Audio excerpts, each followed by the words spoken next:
வணக்கம் நேயர்களே. இன்றைய தினம் நமது சந்தைகள் நிஃப்டி பார்த்தோம்னாக்க ஒரு நியூ ஹை ஆல் டைம் ஹையை டச் பண்ணி ஒரு கேப் அப் ஓப்பனிங்கில் ஓப்பன் ஆகி ஃபைனலாக மார்ஜினியல் லோவர் நோட் கிட்டத்தட்ட 4 புள்ளிகள் குறைந்து 22,212 முடிவடைந்திருக்கிறது. Advances 1130, declines 1109. ஸோ மார்க்கெட்டை பிரத்தை பார்க்கும் பொழுது ஒரு ஆப்டிமிஸ்டிக் மூவோடு இருக்கிறது என்று சொல்லலாம்.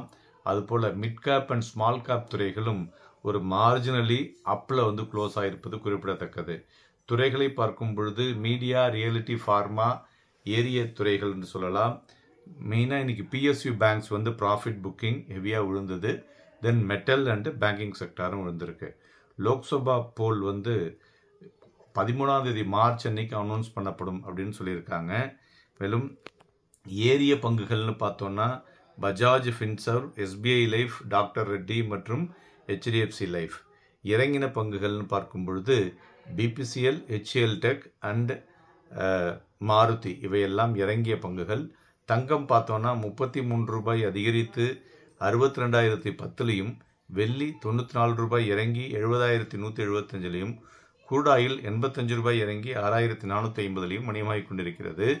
மேலும் யூஎஸ் ஃபெட் என்ன சொல்லியிருக்காங்கனாக்க அவங்க no change in interest rate immediately அப்படிங்கிற மாதிரி சொல்லியிருக்காங்க. ஸ்லோவாக தான் பண்ணுவோம் அப்படின்னு சொல்லியிருக்காங்க.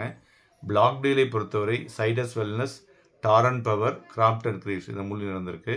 வாலட்டிலிட்டி இண்டெக்ஸ் இன்றைக்கி 1.48% கீழே விழுந்திருக்கு.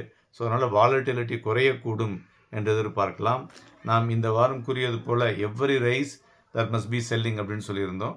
அது மாதிரி தான் இந்த வாரம் மார்க்கெட் முடிவடைந்திருக்கிறது. நம்மளுடைய சிறப்பு பதிவிலே நிறைய விஷயங்களை பேச இருக்கிறோம். தொடர்ந்து இணைந்திருங்கள். நன்றி, வணக்கம்.